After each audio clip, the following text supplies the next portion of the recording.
എല്ലാവർക്കും J garden ലീഫിലോട്ട് സ്വാഗതം. ഇന്ന് ഞാൻ നിങ്ങളെ പരിചയപ്പെടുത്തുന്നത് എൻ്റെ വീട്ടിലെ തക്കാളി ചെടിയെക്കുറിച്ചുള്ള വിശേഷങ്ങളാണ്. ഇതിൻ്റെ തൈ നടിയിൽ തൊട്ട് ഇതിനകത്ത് നമ്മൾ ചെയ്യേണ്ട വളപ്രയോഗങ്ങൾ, ഇതിനകത്ത് വരുന്ന കീടങ്ങളുടെ ആക്രമണത്തെ നമ്മൾ എന്തൊക്കെ ചെയ്യണം, ഇതെല്ലാം ഞാനിവിടെ നിങ്ങളുമായിട്ട് പങ്കുവെക്കുന്നതാണ്. അപ്പോൾ നമുക്ക് വീഡിയോയിലോട്ട് പോകാം.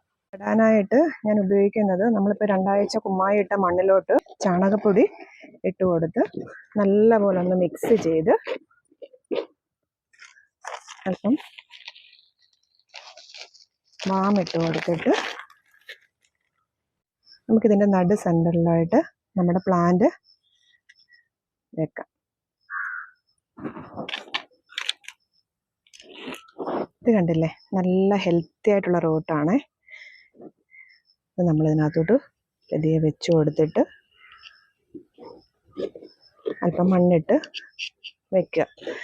നല്ല കനത്ത മഴയൊക്കെ ഉണ്ടെന്നുണ്ടെങ്കിൽ നമ്മൾ ഡയറക്റ്റ് കൊണ്ടുവന്ന് പുറത്തിപ്പോൾ വെക്കരുത്. ഒരു സൺഷെയ്ഡിൻ്റെ അടിയിലായിട്ട് നമ്മളിത് വെച്ചിട്ട് ഒരു 2 പ്രായമാകുമ്പോൾ തൊട്ടാണ് നമ്മൾ പിന്നെ ഇതിന് വളങ്ങൾ ചെയ്യുന്നത്.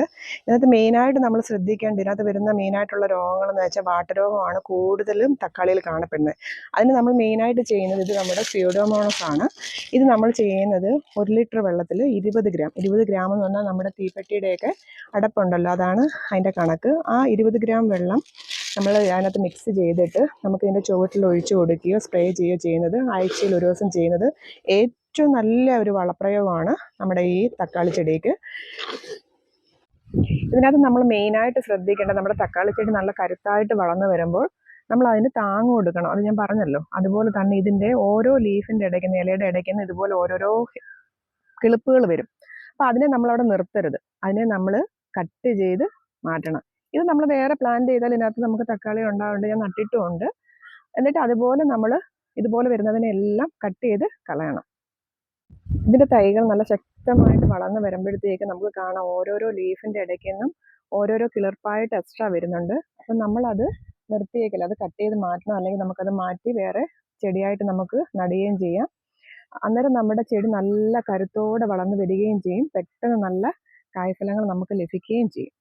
അതുപോലെ തന്നെ ഒരു 10 ദിവസം ഇടവിട്ട് നമ്മൾ നല്ല നല്ല ജൈവ വളങ്ങൾ ചെയ്തു കൊടുക്കുന്നത് വളരെ നല്ലതാണ്.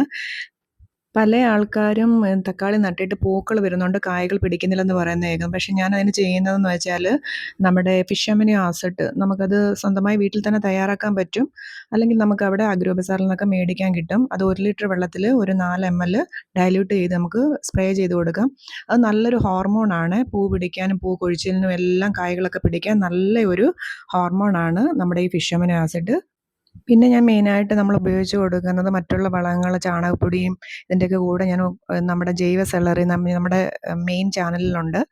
അത് ഞാൻ ആഴ്ചയിൽ 1 ദിവസമൊക്കെ നമ്മൾ ഇടവിട്ട്, ഇപ്പോൾ ഒരാഴ്ച ഒന്നാണ് ചെയ്യുന്നതെങ്കിൽ അടുത്ത ആഴ്ച വേറെ മാറ്റി നമ്മൾ ഓരോന്നായിട്ട് ചെയ്ത് കൊടുക്കും. പുഴുക്കളുടെ ആക്രമണം ഉണ്ടാവുകയാണെങ്കിൽ വേപ്പെണ്ണ വെളുത്തുള്ളി മിശ്രിതം നമുക്ക് സ്പ്രേ ചെയ്ത് കൊടുക്കാൻ പറ്റും. അതുപോലെ ഇതിനകത്ത് വെള്ളീച്ചയുടെയൊക്കെ ആക്രമണം ഉണ്ടാവും. അതിനായിട്ട് നമുക്ക് മഞ്ഞക്കെണി മേടിക്കാൻ കിട്ടും. അതൊരു സ്റ്റിക്കിയാണ്.